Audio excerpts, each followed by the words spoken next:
श्री राधे, श्री राधा रमण लाल की जय। तो मैं आज आपको राधा रानी की कृपा के बारे में कुछ वृत्तांत सुनाऊंगी। वो काफ़ी वर्ष बीत चुके हैं इस वृत्तांत के लिए कि बरसाने में एक संत रहा करते थे। वह नित्य ही राधा रानी के भजन करते और रोज़ ही ऊपर किशोरी जी के दर्शन करने के लिए जाया करते थे तथा बरसाने की परिक्रमा लगाया करते। तो रोज़ ही इनकी यह दिनचर्या थी और वह किशोरी जी के प्रति काफ़ी श्रद्धा भक्ति रखा करते थे।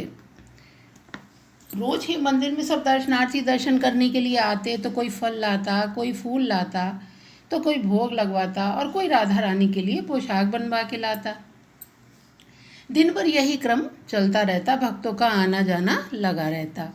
एक दिन वे संत सोचने लगे कि कितने दिन हो गए हैं मैं रोज राधा रानी के दर्शन करने के लिए जाता हूँ, लेकिन आज तक मैं उनके लिए कुछ भी लेकर नहीं गया।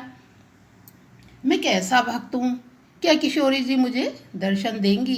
क्या कभी मुझ पर कृपा करेंगी? एक दिन संत ने मन में यह निश्चय कर लिया कि मैं भी अपने हाथों से सुंदर सी पोशाक बनाकर राधा रानी को अर्पण करूँगा।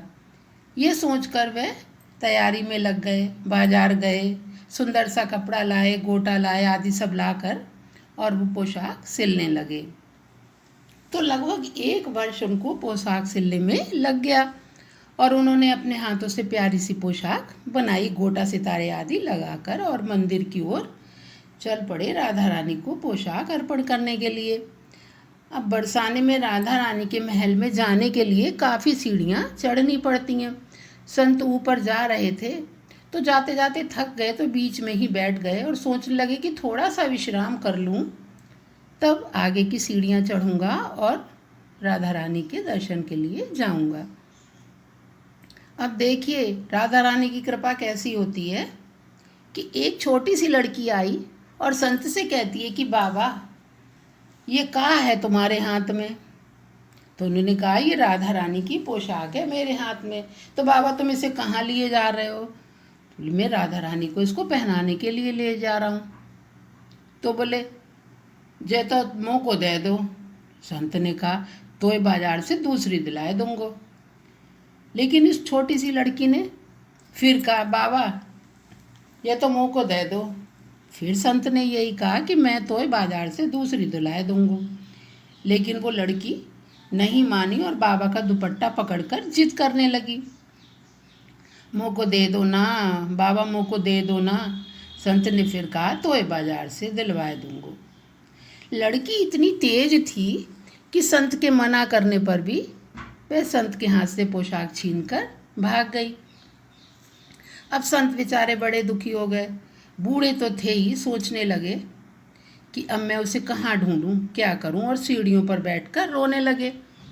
आते जाते दर्शनार्थियों ने उनसे पूछा तो उन्होंने अपना सारी बात उन्हें बताई कि जैसे तैसे तो मैंने बुढ़ापे में इतना परिश्रम करके पोशाक बनाकर लाया था राधा रानी को पहनाने के लिए, और बातें पहले ही एक लाली आई और मोता छीन के ले गई। अब मैं क्या करूं? अब वह पोशाक गई तो गई, अब कब तक रोते रहोगे? दर्शनार्थी कहने लगे कि पोशाक को जाने दो, गई तो गई, अब तुम सीढ़ियों पे बैठे कब तक रोते रहोगे? और अब चलो ऊपर चलो, मंदिर में राधा रानी के दर्शन करो।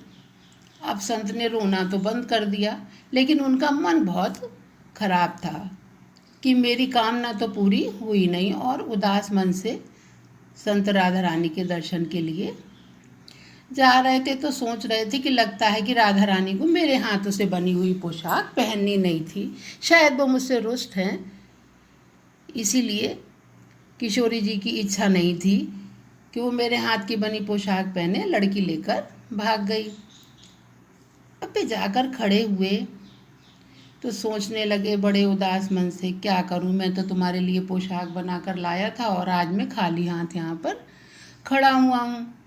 अब श्री जी के दर्शन खुले तो लाड़ में राधा रानी को सब लोग श्री जी कहकर संबोधित करते हैं। तो जब श्री जी के दर्शन खुले तो संत क्या देखते हैं कि जो पोशाक लड़की लेकर भागी थी वही पोशाक पहनकर राधा रानी बैठी हुई हैं। अब यह देखते ही संत की आंखों से आंसू बहने लगे। कहने लगे, किशोरी जी, आपको ही तो देने के लिए ला रहा था मैं, तो छीन कर क्यों भाग गई? सब्र तो किया होता। तब राधा रानी ने कहा कि बाबा, 1 साल से इंतजार कर रही थी।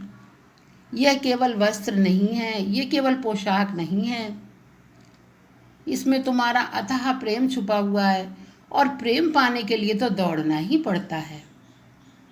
यदि प्रेम से भक्त बुलाए तो प्रभु को जाना ही पड़ता है। यदि मुझे कोई प्रेम से पुकारता है तो मैं उसके पास स्वयं ही चली जाती हूँ, उसे आने की आवश्यकता नहीं होती है। एक बार प्रेम से राधा तो कहकर देखे कोई।